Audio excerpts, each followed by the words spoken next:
बिस्मिल्लाहिर्रहमानिर्रहीम। अस्सलामु अलैकुम वरहमतुल्लाहि वबरकातुहू। नहमदुहु व नुसल्ली अला रसूलिहिल करीम, अम्मा बाद। इंसान की रूह कब और क्यों रोती है? इंसान की रूह को 5 मौक़ों पर सदमा पहुंचता है। इंसान की रूह चीखें मार मार के रोती है, चिल्लाती है, फरियाद करती है। वो 5 मौके कौन कौन से हैं? मोहतरम नाजरीन, पहला मौका जब इंसान की रूह चीखें मार मार के रोती है, चिल्लाती है, फरियाद करती है, जब कोई इंसान किसी गुनाह कबीरा का मुर्तकिब होता है, ये जानने के बावजूद भी कि ये गुनाह कबीरा है, ये गुनाह अजीम है। अल्लाह ताला इस गुनाह करने वाले इंसान पर गज़बनाक होता है। ये जानने के बावजूद भी इंसान किसी गैर महरम औरत को जब नंगा करता है, नंगा करके अपनी आंखों से देखता है, उसे हवस का निशाना बनाता है। ये वो लम्हा होता है जब इंसान की रूह रो रही होती है। उस वक्त इंसान की रूह को सदमा पहुंच रहा होता है, ठेस पहुंच रही होती है। ये वो लम्हा होता है कि जब आसमान के नूरी फरिश्ते इस जानी पर लानत कर रहे होते हैं, जानिया औरत और जानी मर्द पर लानत कर रहे होते हैं। हालांकि अल्लाह ताला के नूरी फरिश्ते अल्लाह ताला के हुक्म के बगैर पर भी नहीं मार सकते और लानत करते हैं, ये भी अल्लाह ताला के हुक्म पर ही लानत करते हैं। फरमाया, जब इंसान अपनी उन आंखों के सामने गैर महरम औरत को नंगा करके हवस का निशाना बनाता है, ये वो लम्हा होता है, ये वो मौका होता है जब इंसान की रूह रोती है, चीखती है, चिल्लाती है।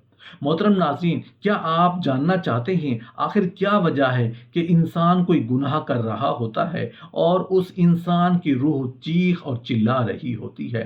जवाब इसका ये है कि जब इंसान गुनाह करता है तो रूह को तकलीफ होती है, क्योंकि उस रूह को बखूबी इल्म है कि इस इंसान की मौत के बाद, इस इंसान के मरने के बाद जब उसे सज़ा मिलेगी तो तकलीफ रूह को ही होगी। दूसरा मौका जब इंसान की रूह चीखें मार मार के रोती है, चिल्लाती है, फरियाद करती है, जब इंसान वालिदैन को इतना दुख और तकलीफ़ें देता है कि वालिदैन उस इंसान के हक़ में बद्दुआएं करना शुरू कर देते हैं और ये बदबख्त इंसान अपनी आंखों के सामने वालिदैन से बद्दुआएं लेता है। जब वालिदैन बद्दुआएं दे रहे होते हैं, ये बदबख्त इंसान वालिदैन को देख भी रहा होता है, उनके मुंह से निकली बद्दुआएं अपने कानों से सुन भी रहा होता है। ये वो लम्हा होता है जब इंसान की रूह रो रही होती है। तीसरा मौका जब इंसान की रूह चीखें मार मार के रोती है, चिल्लाती है, फरियाद करती है। जब मौत का फरिश्ता हज़रत इज़राइल अलैहिस्सलाम इंसान की रूह को जिस्म से अलग करते हैं, इंसान की रूह जिस्म से खींच के बाहर निकालते हैं, जाहिर है रूह का जिस्म से गहरा ताल्लुक है। तो जब ये दोनों अलग अलग होते हैं, रूह को सदमा पहुंचता है। इंसान के जिस्म पर छोटा सा कांटा चुभे, इंसान को कितनी तकलीफ होती है। छोटी सी चोट लग जाए, इंसान को कितनी तकलीफ होती है। तो जब रूह को तकलीफ पहुंचे, जब रूह को सदमा पहुंचे, उस वक्त इंसान को कितनी तकलीफ होती होगी। चौथा मौका जब इंसान की रूह चीखें मार मार के रोती है, चिल्लाती है, फरियाद करती है। हज़रत ज़हाक रज़ियल्लाहु अन्हु से रिवायत है कि नबी करीम सल्लल्लाहु अलैहि वसल्लम ने फरमाया कि मैयत पर सबसे ज़्यादा सख्त हालत उस वक्त होती है जब गुस्ल देने वाला उसको नहलाने के लिए आता है, उसकी उंगली से अंगूठी उतारता है, जिस्म से लिबास उतारता है, सर से अमामा जुदा करता है, उसकी रूह बेचैन होकर फरियाद करती है, जिसकी आवाज़ जिन्नो इंसान के सिवा सब सुनते हैं और कहती है, ऐ नहलाने वाले, तुझको खुदा की कसम, मेरे कपड़े बहुत नरमी से उतारो, क्योंकि मलकुल मौत के पंजा की तकलीफ से मुझे पूरे तौर पर अभी आराम नहीं मिला। पांचवा मौका जब इंसान की रूह चीखें मार मार के रोती है, चिल्लाती है, फरियाद करती है। जब किसी इंसान की मौत हो जाती है, जब इंसान डेड बॉडी के ज़ुमरे में आ जाता है, जब उसे मैयत के नाम से पुकारा जा रहा होता है, जब उस मैयत और डेड बॉडी को तख्ते पर लिटाकर उसमें पानी डाला जाता है, तो रूह चिल्लाती है, ऐ नहलाने वाले, खुदा के वास्ते मेरे जिस्म को कुव्वत से हाथ ना लगाना, क्योंकि वो जान कनी की सख्ती से जख्मी और चूर चूर हो रहा है।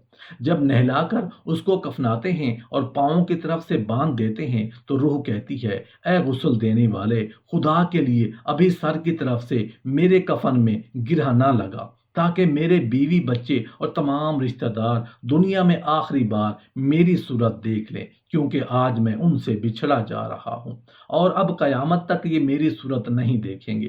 پھر جب اس کا جنازہ تیار کر کے گھر سے باہر نکالا جاتا ہے تو روح پکارتی ہے، اے جنازہ اٹھانے والو، خدا کے واسطے ابھی جلدی نہ کرنا، تاکہ میں اپنے بال بچوں اور عزیز و اقارب سے رخصت ہو لوں۔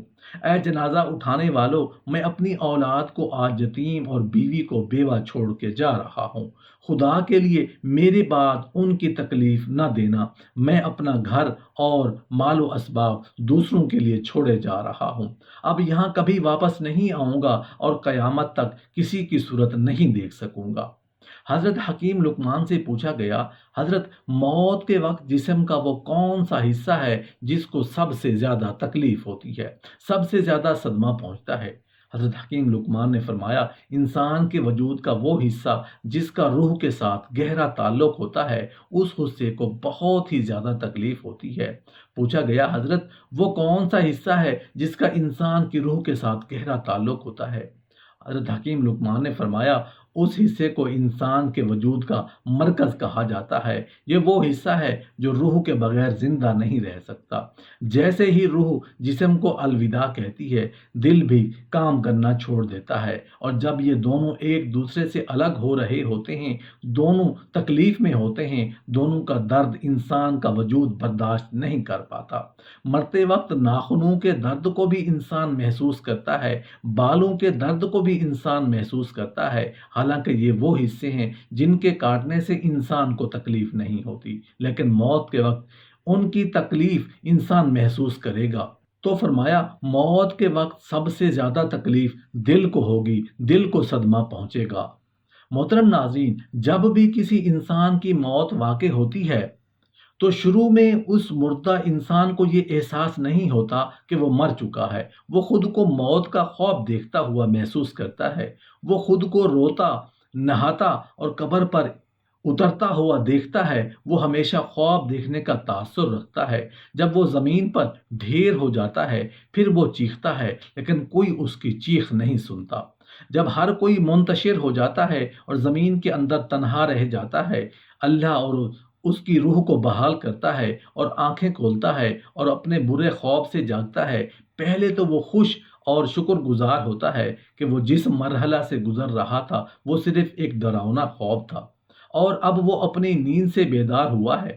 پھر وہ اپنے جسم کو چھونے لگتا ہے جو کپڑے میں لپٹا ہوا ہے، خود سے حیرت سے سوال کرتا ہے، میری قمیض کہاں ہے، میں کہاں ہوں، یہ جگہ کون سی ہے، ہر طرف اندھیرا ہی اندھیرا کیوں ہے، میں یہاں کیا کر رہا ہوں؟ پھر اسے احساس ہونے لگتا ہے کہ وہ زیر زمین ہے اور جو کچھ وہ محسوس کر رہا ہے وہ خواب نہیں، اسے احساس ہوتا ہے کہ وہ مر گیا ہے، اور وہ ہر ممکن حد تک زور سے چیختا ہے، پکارتا ہے۔ اس کے رشتہ دار جو اس کے مطابق اسے بچا سکتے تھے اسے کوئی جواب نہیں دیتے۔ وہ پھر یاد کرتا ہے کہ اس وقت اللہ ہی واحد امید ہے، وہ اس کے لیے روتا ہے، اسے معافی مانگتے ہوئے اس سے التجا کرتا ہے، یا اللہ مجھے معاف کر دے۔ وہ ایک ناقابل یقین خوف سے چیختا ہے جو اس نے اپنی زندگی کے دوران پہلے کبھی محسوس نہیں کیا تھا۔ اگر وہ ایک اچھا انسان ہوتا ہے تو مسکراتے ہوئے چہرے والے دو فرشتے اسے تسلی دینے کے لیے بیٹھ جائیں گے، پھر اس کی بہترین خدمت کریں گے۔ اگر وہ برا ہے تو دو فرشتے اس کے خوف کو بڑھا دیں گے اور اس کے بدصورت کاموں کے مطابق اسے اذیت دیں گے۔